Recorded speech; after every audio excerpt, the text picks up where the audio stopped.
Salut les marques, salut les snarks, bienvenue dans Catch Up, je suis Rickside, vous écoutez le podcast qui transpire le catch. Toutes les semaines, on résume, on analyse les émissions de la WWE. On se retrouve aujourd'hui pour parler de SmackDown, le SmackDown du 23 juin, qui était à Lafayette, je crois, aux États-Unis.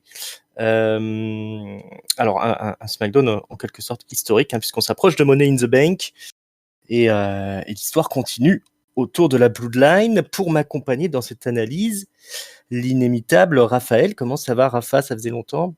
Yeah, ça fait longtemps. Ah bah oui, je suis un peu le Logan Paul du podcast. Moi, je reviens quand ça devient de la méga star. Je suis là, je suis chaud, je suis en haut de mon échelle et je suis sur la route de Londres. Ravi d'être avec toi, Ringside, pour cette analyse. Voilà, plaisir partagé. L'ultimate opportuniste sera. Il n'y a pas, y a C'est pas à moi, chier. Voilà. c'est moi qui vais emporter la mallette à Londres. C'est ça. Bon, alors ça, c'est clair comme de l'eau de roche. On Hmm. doit venir. On doit venir. Par je ne sais quel coup bas. Donc, Michael Cole et Wade Barrett, toujours aux commentaires. Je me permets de vous le préciser. Donc, on démarre avec les Usos, puisque vous savez, le SmackDown, c'est l'émission de la Bloodline. On peut pas passer outre. Il n'y aura pas de Roman Reigns ce soir, mais il y a les Usos qui ouvrent le show et puis qui nous font une petite promo pour nous rappeler un petit peu à quel point ils sont motivés pour Money in the Bank. Voilà, ils ont été dans les tranchées avec Roman Reigns pendant 3 ans. Mais voilà, tout ça, c'était manque de respect. Il est temps que Roman Reigns paye la facture, puisque voilà, ils ont quand même été la faction la plus dominante de la WWE. Voilà, maintenant tout ça va se régler à Londres. C'est la guerre civile. Et puis ils nous rappellent qu'ils sont la meilleure équipe du monde et ils nous lancent leur vieille catchphrase. Welcome to the Uso Penitentiary. Du classique pour commencer, j'ai envie de dire, Raph. Ouais, ils se font une petite blague en démarrant en disant The Bloodline is here. Ah non, ah mince, pardon, C'est on a vrai. fourché. Les Usos sont là. J'en profite puisque effectivement je sors d'une longue absence de podcast. Les blessures, les croisés, tu connais. Je trouve que ces dernières semaines, cette longue storyline qui remonte, qui dure 3 ans comme tu as dit, puisqu'il y a eu les épisodes Sami Zayn et tout.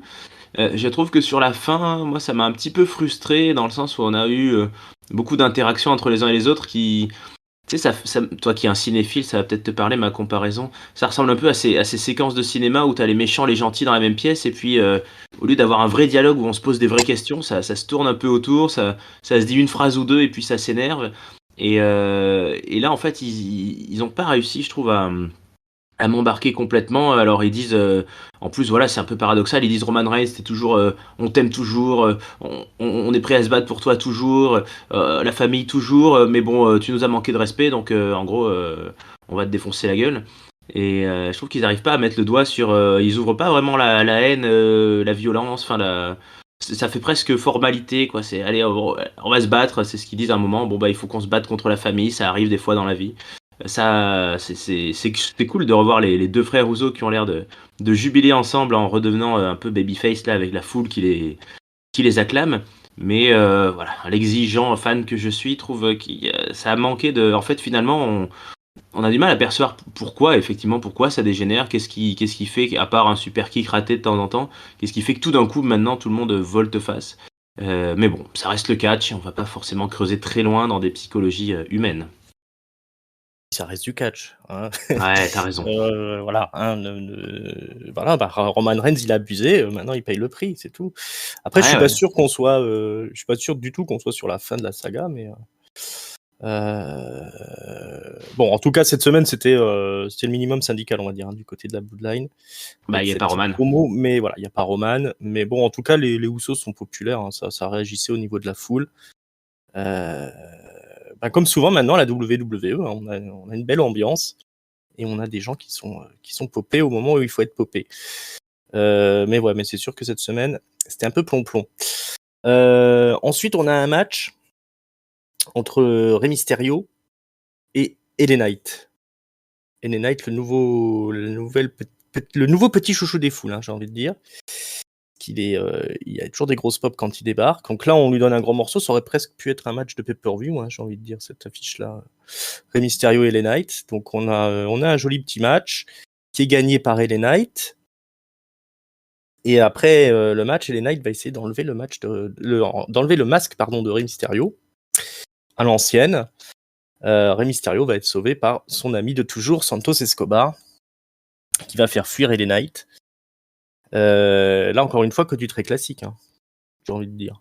Oui, on commence à croiser un peu les interactions de tous ces mecs qui seront Money in the Bank pour créer quelques animosités personnelles. C'est vrai, et les Knights, c'est pareil, c'est un beau mystère. Moi, je suis très content pour lui, mais ma mémoire me fait défaut peut-être. J'ai du mal à voir qu'est-ce qui précisément fait cet énorme pop. Ça me fait un peu penser au début d'Elias, qui avait eu beaucoup de popularité au début. On souhaite à LA Knight peut-être une carrière un petit peu meilleure, parce que Elias en ce moment, c'est pas trop ça. Mais ça marche de ouf. Il continue de garder un positionnement plutôt heel, mais ça fait une sorte de contradiction avec sa popularité, avec laquelle il joue avec brio, je trouve. Bon, assez classique comme tu dis, parce que normalement, quand même, Rey Mysterio est largement au-dessus d'LA Knight sur la carte, mais il réussit à voler une sorte de tombée, une sorte de roll-up si ma mémoire est bonne. Mais d'ailleurs, j'ai trouvé qu'ils ont un peu raté certaines interactions, hein. Il y a eu quelques. Ouais, il y a eu quelques. LA Knight, il est connu quand même pour ça, pour faire des petits cafouillis Ah dans ouais. ses matchs. Ouais. Mais bon, ça passe toujours. C'est ce genre de catcheur qui. C'est du catch à l'ancienne, hein. Donc quand ça devient un petit peu compliqué, effectivement, c'est pas toujours carré, on va dire. Ouais, les Wakanrana, là, il y a eu deux, trois ratés. Mais bon, comme tu dis, rien de très original. Et puis bah voilà, on se positionne pour décrocher la mallette. Ça va être ça l'objectif. Et Ray Ray n'en fera pas partie. C'est plus de son âge. Ouais, on a Santos Escobar à la place. Est-ce que comme nous, tu trouves un peu que c'est du pipeau, toute cette histoire de Latino World Order là? Est-ce que tu y crois à cette amitié entre Escobar et Mysterio?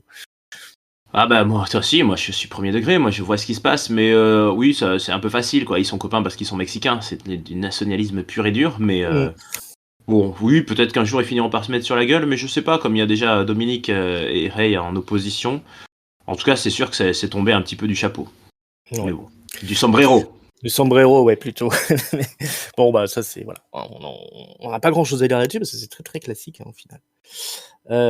Solo Sikoa, qui se balade dans les couloirs avec Paul Heyman, hein, Solo Sikoa, l'homme fort de la Bloodline, qui se trimballe dans les coulisses tranquillement avec Paul Heyman. Il croise Ridge Holland. Ridge Holland a deux doigts de lui rentrer dedans, quoi, parce que il est sur son téléphone. Donc, bah, ça fait comme deux gros mecs qui se rencontrent. Hein, tu peux faire attention où tu vas, etc. Pour Solo Sikoa, c'est simple avec lui, hein, tu lui parles un peu de travers. Samoan Spike. Donc gros Samoan Spike sur Ridge Holland, qui tombe à terre, qui a deux doigts de s'étouffer. Ni une ni deux, hein, y a Sheamus qui va venir à son secours, entre guillemets, enfin du moins vérifier s'il est encore vivant. Hein, y a aussi les officiels qui sont là. Et Sheamus, c'est simple aussi pour lui. Hein, il faut lui donner Solo Sikoa pour ce soir. Hein. Donc il y aura un match en main event, Solo Sikoa, Sheamus. On vous en reparlera un peu plus tard. Impressionnant ce gros Ridge Holland qui tombe là dans les vestiaires. Ouais, il a plutôt bien vendu ce Samoan Spike. Ouais, c'est sûr qu'ils ont pas choisi le plus gringalet pour vendre le truc. Bon, après là aussi, effectivement, du facile, parce que Solo Sikoa arrive très énervé. Et puis quand Sheamus dit je veux un match contre Solo, moi je me suis dit bah attends, Solo il arrive en tenue de combat, il a forcément déjà un truc de prévu. En fait non, il vient juste énervé. Voilà, le recul, on sait pas trop ce qu'il foutait là. C'est ça. Mais bon, il se balade dans les couloirs en espérant croiser quelqu'un. Ouais, il provoque la rencontre. Et puis bah ça donne une bonne leçon à toutes et à tous. Hein. Ne vous déplacez pas avec votre téléphone, hein, que ce soit à pied, à vélo, en voiture. C'est dangereux, vous risquez de rentrer dans Solo Sikoa. C'est ça, regardez où vous allez. Hein. Jamais à l'abri de croiser Solo Sikoa. Pour le prochain match, Raquel Rodriguez est aux abords du ring. On ne sait pas trop pourquoi. Si, on sait pourquoi, parce que c'était l'ancienne championne tag qui a été destituée du titre parce que Liv Morgan était blessée. Et ce soir, elle va assister au match pour l'unification des titres féminins, donc c'est assez historique hein, quand même. Bah on l'a dit, hein, SmackDown historique, tu l'as dit au début. Ouais. Championnat par équipe féminin de la WWE détenu par Ronda Rousey et Shayna Baszler face aux championnes de NXT, Alba Fire et Ayla Dawn, qui sont arrivés très récemment dans le main roster avec leur ceinture. Et ben, c'est le gros test ce soir, hein, parce qu'elles vont devoir affronter Rousey et Baszler.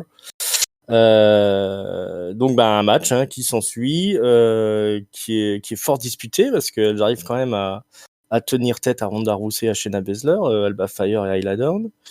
Mais ça suffira pas, elles vont être piégées à un moment donné. À un moment donné, ça suffit. Les clowneries, elles sont piégées toutes les deux dans des soumissions. Donc Shayna Baszler, son étranglement arrière là, et puis Ronda Rousey sa clé de bras. Et elles sont toutes les deux obligées de taper Alba Fire et Isla Dawn, ça tape des deux côtés. Et donc voilà, vos nouvelles championnes Undisputed, Unified, Ronda Rousey et Shayna Baszler, qui vont ensuite se moquer un petit peu de Raquel Rodriguez. Elle lui demande, dis donc Raquel, qu'est-ce que tu foutais là? Elle lui dit, je sais pas si t'as compris ce que je t'ai dit, parce que tu parles plusieurs langues. En gros, on te demande pourquoi t'es venu. Et Raquel Rodriguez, elle monte sur le ring, elle dit qu'elle veut un match pour les titres. Baszler lui dit, mais avec qui tu vas venir nous affronter? Et là, on a une musique qui retentit. Watch Me, c'est Liv Morgan, elle est de retour, elle est en forme, elle arrive au ring, elle se fait acclamer. On a un face-à-face et on aura sûrement un match bientôt. Raquel Rodriguez, Liv Morgan contre Baszler et Rousey. Voilà, douche froide un petit peu pour les nouvelles d'NXT. On fait quand même une belle prestation, moi j'ai trouvé. Qu'est-ce qu'on en pense là, de ce retour de Liv Morgan, de cette unification des ceintures? C'est pas banal non plus, ça, quand même. Oui, c'est pas rien ce qui est arrivé ce soir, c'est quand même un petit peu symbolique encore et toujours que ça soit un match de mid-card en milieu de show, ils font vraiment pas trop d'efforts pour nous faire croire que c'est historique, parce que en général quand on unifie des ceintures, c'est quand même des main events et c'est quand même des pay-per-view, des premium live events, tout ce que tu veux. En vrai, elles ont réussi à faire un match disputé, même si sur le fond quand même il n'y avait pas beaucoup de suspense, ni au début ni à la fin, et le visuel final, en plus, j'ai l'impression qu'on l'a déjà vu pas mal de fois, les deux qui tapent là pendant que les autres elles torturent leurs adversaires. Ça veut dire plus de tag team féminine à NXT. Je suis pas un des plus grands suiveurs d'NXT, mais j'ai l'impression que de toute façon, il n'y a pas trop la matière actuellement à ce qu'il y ait plein de championnes dans cette division. Mais ils sont toujours capables de nous recréer d'autres ceintures, on sait qu'ils savent faire.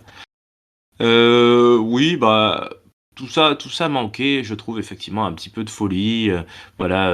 Ronda qui prend le micro alors qu'elle vient de gagner, donc une unification. On sait pas trop pourquoi ils vont chercher Raquel Rodriguez à dire hey, qu'est-ce que tu fous là Et puis voilà, c'était des gros sabots quoi, avec Shayna Baszler qui dit ah ouais, tu veux gagner, mais avec qui? T'es toute seule, avec qui c'est qui va venir? Bon, il y a eu 10 secondes là, on savait déjà ce qui allait arriver. Elle regarde pas beaucoup le catch, Shayna Baszler. Bon, ça m'emballe pas spécialement, Liv Morgan qui revient, mais on va pouvoir continuer de finir au moins ces chapitres et cette histoire. Moi, j'aime bien Raquel Rodriguez sur le ring, c'est un peu difficile, mais je trouve qu'elle a une présence, elle a un physique, et quand elle est au bord du ring ou quand elle vient sur le ring toiser les autres, ça dégage quelque chose. Mais bon, ça reste, c'est pour Ronda et Shayna, c'est quand même, c'est une division qui est placard quasiment pour elle. C'est un peu leur poste là pour les garder, pour les occuper, mais c'est ça, c'est le conseil constitutionnel de la WWE, quoi. Voilà, c'est leur petit run pépère de champion tag. Bon, on n'est pas à l'abri qu'elles aillent perdre les titres NXT à NXT justement. Ah, c'est possible aussi. On pourrait imaginer ça, tu vois. Donc c'est peut-être pas la fin totalement du titre. Moi je retiendrai quand même la prestation quand même pas mal des deux nouvelles d'NXT. Elle est Alba Fire, c'est pas une rookie du tout en fait. Elle a une carrière assez longue en Angleterre. Dans le circuit indie, elle a été championne NXT UK aussi. Dawn, elle n'a même pas été championne NXT aussi. L'autre est plus Isla Dawn, c'est plus une nouvelle, donc mais elle fait bien le taf quand même. Voilà, au moins on n'a pas eu un match dégueulasse pour cette unification de titres. Alors c'est sûr que ça manque un peu de star power, les deux nouvelles, le public les connaît pas trop encore. Mais bon, écoute, ça a occupé le show. Faut savoir qu'apparemment le show a été réécrit à la dernière minute par Vince McMahon, qui a notamment viré un match qui était prévu entre Shotzi et Bayley pour la place au Money in the Bank. Ça s'était annoncé, ça s'est pas fait. Alors, on ne sait pas si on l'aura la semaine prochaine ou si l'histoire s'arrête là. Si on l'a la semaine prochaine, c'est à Londres. Ça serait pas mal. À Londres, ouais, ça serait à Londres. On va voir Shotzi en chair en os. Wow, incroyable. Moi perso, je croise les doigts pour que Bayley reste dans le match de l'échelle, mais surtout pour la santé de Shotzi, quoi, parce que on a peur pour elle quand même. Il y a un autre match qui a été annulé aussi, c'est Corbin contre Cameron Grimes. Ouais. Bon, honnêtement, on va pas se plaindre de pas avoir un match de Corbin en weekly. Hein. Mais, Non, par contre, on va se plaindre si c'est à Londres. Ouais, par contre, on va se plaindre si c'est à Londres, ouais. On verra ça. Bref, ouais, c'est sûr que voilà, pour ceux qui sont dans la cohérence, dans le suivi des intrigues, ça peut être un petit peu frustrant. Maintenant, c'est pas grave si on saute une semaine entre une intrigue d'une intrigue à l'autre quand on est comme ça en bas de carte. Ouais, c'est juste un tout petit peu dommage, je trouve, pour Cameron Grimes, qu'ils ont l'air de le focaliser sur sa rivalité à peine naissante avec Baron Corbin, parce que je pense que comme tous ces nouveaux d'NXT, ils ont besoin d'être vus, et on pourrait au moins lui filer un match, je sais pas, contre Tozawa, contre n'importe qui, mais au moins qu'on le voit un peu, quoi. Ouais, mais c'est sûr que si t'as pas de temps d'antenne du tout, c'est délicat. C'est délicat. Donc, mais bon, à mon avis, Vince McMahon, Cameron Grimes, il en a rien à carrer. Hein. Je pense, ouais. Mais ça m'étonne qu'il en ait à carrer des titres tag team féminins aussi, donc. Ouais. Bon, ça, il y avait un caractère historique, on va dire. C'est Ronda, hein. C'est Ronda quand même. Donc, c'est Ronda. Bref, ensuite on va rester avec les nouveaux quand même, puisque c'est l'heure du Grayson Waller Effect, le petit talk show présenté par Grayson Waller. Alors si j'ai cru voir passer une info comme quoi il était blessé, donc pour l'instant il continuera à faire l'hôte de son petit talk show, et il reçoit les Pretty Deadly, donc les nouveaux membres de la division tag team de SmackDown, qui ont remporté la semaine dernière le Gauntlet match pour avoir un title shot à Money in the Bank face à Kevin Owens et Sami Zayn.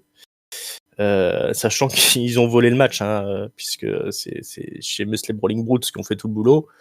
Et eux, à la fin, ils étaient les derniers participants, puis ils ont réussi à gruger les Sheamus et compagnie. Mais bon, voilà, pour ce soir, ils refont un petit peu l'histoire. Ils se vantent d'avoir battu toutes les équipes. Hein. Ils les passent toutes en revue, et puis ils ponctuent à chaque fois le truc en disant qu'ils les ont battus. On comprend pas tout ce qui se raconte, hein, parce que entre l'accent australien de Grayson Waller et puis l'accent un peu anglais des Pretty Deadly, c'est un petit peu délicat, mais en tout cas, il tient bien le micro là, le blond. Hein. Je sais pas trop comment, je sais pas, est-ce que c'est Elton Prince, lui, je ne sais plus, ou Pete Wilson, un des deux. Mais en tout cas, il nous fait une belle promo de heel où il se fout de la gueule de tout le monde, et il finit par se faire couper par les Street Profits, hein, pour qui c'en est trop, qui font leur entrée. On enchaîne sur un match entre Pretty Deadly et les Street Profits, qui est... alors, il y a Montez Ford qui va un peu trop loin parce qu'il arrache la tenue des Pretty Deadly, là, les espèces de t-shirts où il n'y a que le haut, là. Il l'enfile pour se moquer. Alors déjà, l'hygiène, c'est pas top, quoi. Mais surtout, après, au final, les Pretty Deadly vont se servir de ce morceau de tissu pour bloquer les jambes alors je sais plus si c'est Keith Wilson ou l'autre, bloquer les jambes dans les cordes pendant qu'il fait un petit paquet sur Montez Ford ou sur Angelo Dawkins, je crois. Et du coup, voilà, il gagne avec les pieds dans les cordes, quoi, à l'ancienne aussi. Ouais. Victoire des Pretty Deadly qui volent le match. Les Street Profits sont un peu sidérés. Hein. Joe Dawkins, ça va pas trop.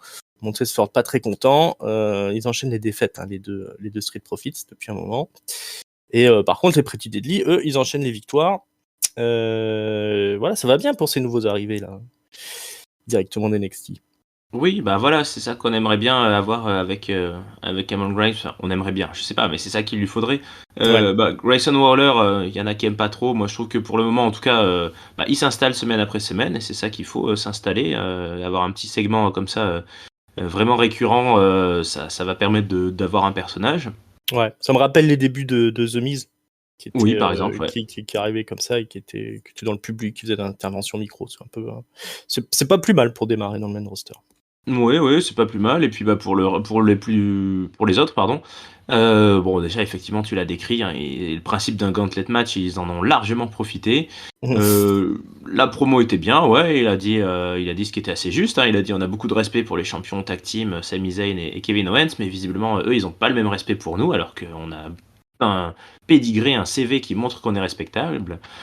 Alors si je ne m'abuse, je pense que ce match-là, il est pour le SmackDown du Money in the Bank, mais à confirmer. Ouais, Ouais, c'est ouais, ça. il me semble que c'est ça, ouais. Mais à voir à quel point ils vont jouer sur le côté effectivement anglais des Pretty Deadly pour en faire.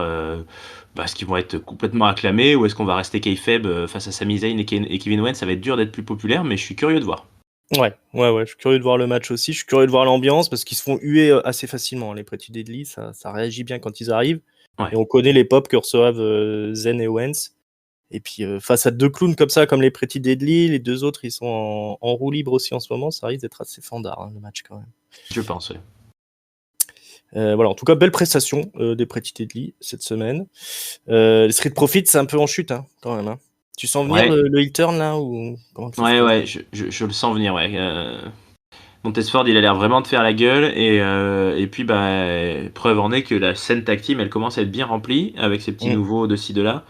Donc il y a peut-être plus beaucoup de place pour les Street Profits. À Raw, on n'arrête pas de voir, voilà les Alpha Academy, enfin les Vikings, enfin il y a plein de monde un peu partout. Il y a les Indiens, tout ça. Donc on a beaucoup de tag team. En plus, comme on a des champions, voilà, qui sont mélangés et qui peuvent aller dans n'importe quelle division, il y a peut-être une faille à trouver là. Il y a peut-être un créneau.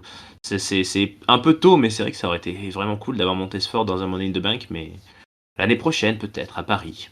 Ouais, c'est ça, exactement. On ronge notre frein. Ouais. Alors, une autre preuve de l'interférence de Vince McMahon dans l'écriture du show, on a un match féminin ensuite où Charlotte Flair affronte rien moins que Lacey Evans. Ça faisait longtemps.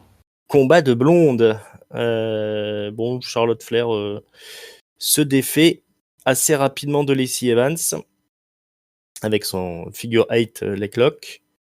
Ce qui est marrant, c'est qu'elle fait le signe de Los Ingobernables dans le ring là, quand elle s'allonge, qu'elle lève le poing, qui est un petit peu la gimmick de son mari, Andrade El Idolo. Ils aiment bien se faire des clins d'œil là à Collision là, la dernière émission de l'AEW. On a Andrade qui a encore essayé de faire le figure 8, mais malheureusement il n'y arrive pas. Alors, c'est délicat, il n'arrive pas à faire le ponté, le pauvre. Oui. Mais bon, c'est pas facile d'être Charlotte Flair. Mais c'est marrant, ils s'envoient des petits clins d'œil entre eux. Analyse de Collision qui est en ligne, si vous souhaitez. Ah oui, écoutez ça. Et voilà, c'est gratos. Charlotte Flair en route pour de toute façon son match contre Asuka pour le titre féminin. Et Lacey Evans qui fait un peu de la figuration, on va dire. Ouais, Asuka qui vient l'attaquer à la fin. Il y a Asuka qui vient. Ah ouais, c'est vrai qu'Asuka vient attaquer Charlotte Flair à la fin. Ah ouais, il lui met un coup de pied pendant qu'elle fait son figure 8. Ouais, oui, Charlotte Flair ne veut pas lâcher le figure 8. Mais et non. donc, du coup, Asuka débarque. Ouais. Asuka, très bien habillée, encore une fois. Oui, toujours. Toujours. Voilà. Ouais, bon, il n'y a pas grand-chose à dire là-dessus. Non, surtout que c'est une feud, enfin c'est deux main eventers qu'on a vu et revu, des feuds entre les deux, on les a déjà vus. On peut toujours raconter ça d'une manière un peu différente, mais là on est vraiment sur du facile. En plus, Charlotte pour le coup, elle est vraiment sortie du chapeau pour se repositionner.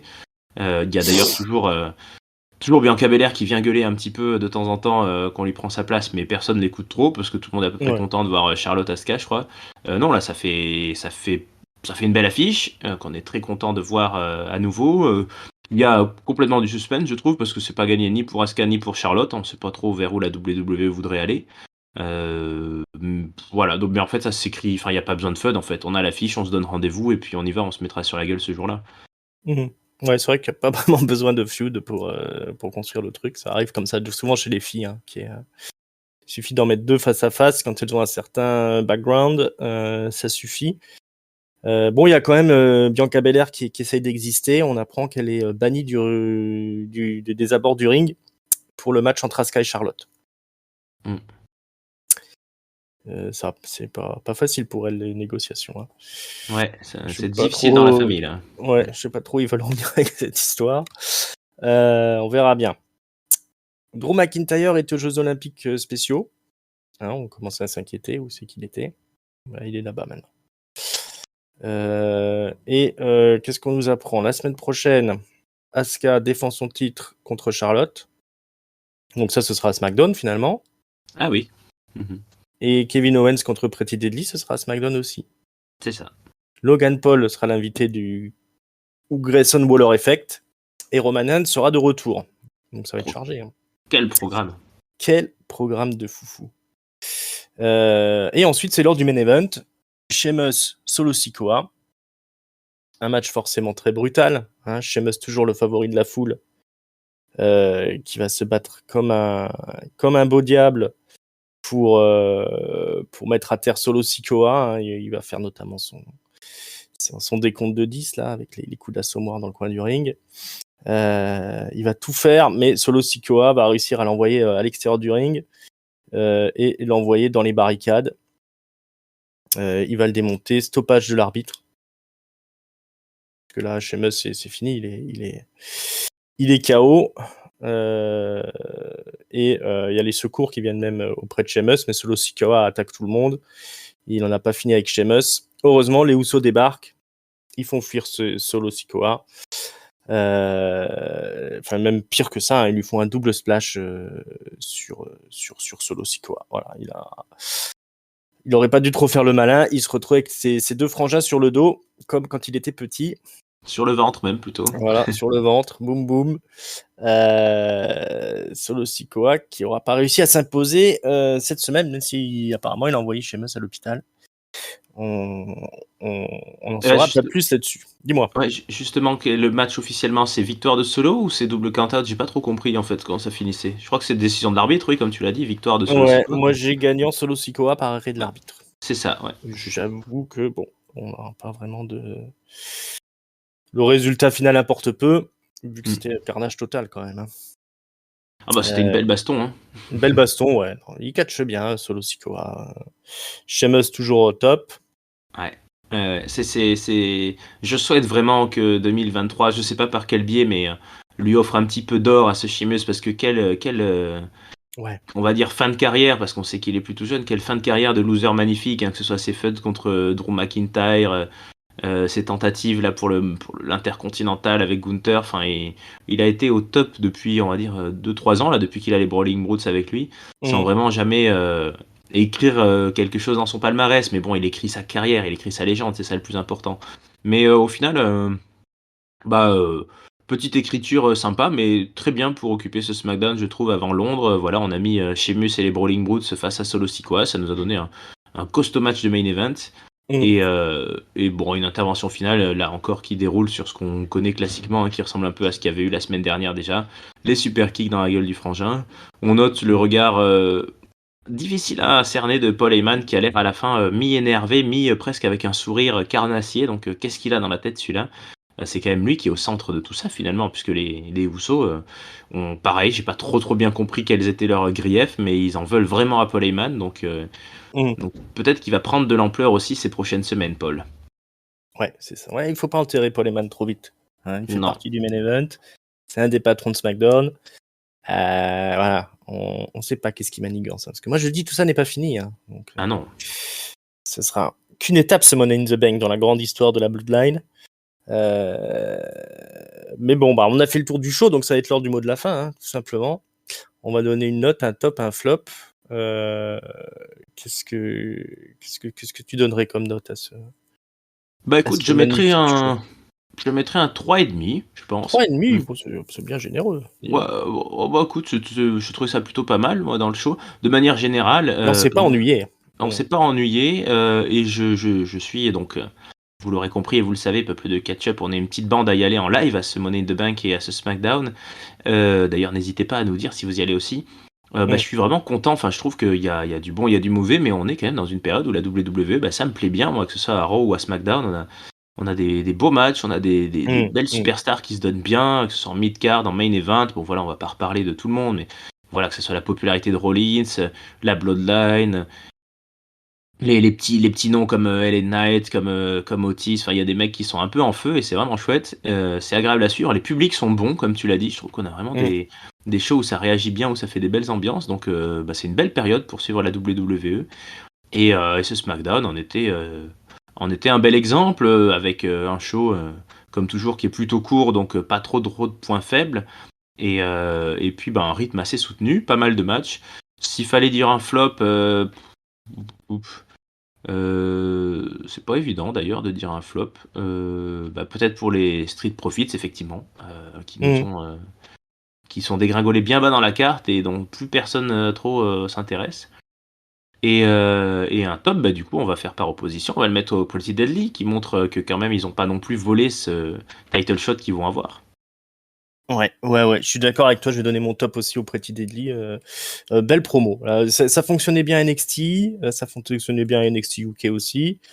Ils en ont sous la pédale, les deux là. Je pensais pas qu'ils arriveraient à tenir une telle promo. Le blond là, il a de l'avenir à mon avis, hein, parce que dans un segment comme ça, avec un Grayson Waller qu'on connaît pas trop, réussir à tenir la foule comme ça et à sortir sa promo sans se faire court-circuiter par le public, c'est pas donné à tout le monde, hein. Donc on va garder un œil sur celui-là. C'est le futur Shawn Michaels. Ah, c'est pas impossible. Il me rappelle un Shawn Michaels jeune. C'est le Mm. futur Dolph Ziggler. C'est ça. Et bon, sinon en flop, effectivement, c'est délicat. Ce qu'on pourrait donner en flop. Parce qu'au niveau des filles, ils ont tellement expédié ça rapidement qu'elles n'ont pas eu le temps de faire des trucs moyens comme elles ont l'habitude de le faire. Du coup, je vais le mettre à l'absence du match Cameron Grimes, Baron Corbin quand même. Hein. Je sais que. Alors, j'ai dit l'inverse en disant qu'on va pas se plaindre de pas avoir un match de Baron Corbin. Oui, mais on Mais s'en fout, c'est notre podcast. Tu peux dire ce que tu veux. ouais, je peux dire ce que je veux en fait. Hein. Je peux retourner ma veste assez facilement. Voilà. Et puis la note, je vais mettre un bon 3. Écoute, c'est toujours un petit peu moins emballant quand il n'y a pas Roman Reigns, mais en même temps, C'est ça te sûr. permet de pas surexploiter Roman Reigns. C'est ça. Non, Donc, là, ils ont bien utilisé, je trouve. ouais, mais comme tu le dis, hein, moi je suis d'accord avec toi, on est vraiment dans une bonne période où on s'ennuie pas pendant les shows.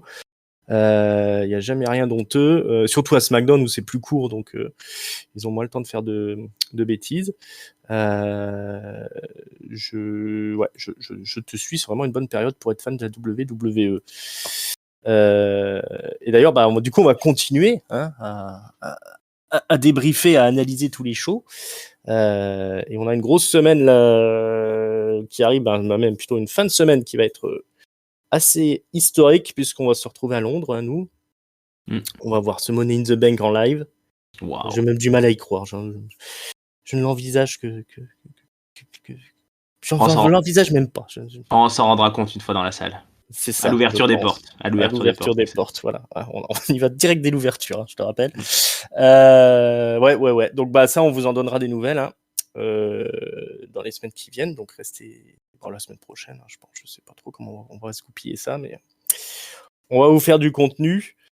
Je vous rappelle qu'on est dispo sur toutes les bonnes plateformes de podcast. On est sur YouTube, on est sur Twitter, c'est @catchupcdc. On est sur Facebook, on est sur Instagram. Vous pouvez venir sur Discord discuter avec nous. L'invitation est dans la description. Mon bon Raph, merci beaucoup d'être venu pour cette review express. Avec plaisir, ça est toujours un plaisir. Plaisir partagé, hein, je ne cesserai de le dire. Et voilà, on a fait le tour, on vous retient pas plus longtemps les amis. À bientôt pour la review de Monday Night Raw. Bravo à vous, bonne semaine pleine de catch. Ciao ciao. London Calling, ciao, à bientôt.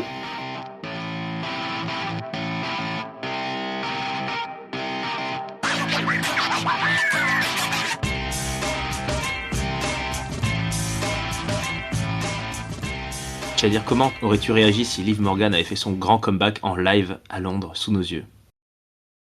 Ah, j'aurais peut-être pleuré. Ouais, je pense. J'aurais peut-être versé ma larme, j'avoue.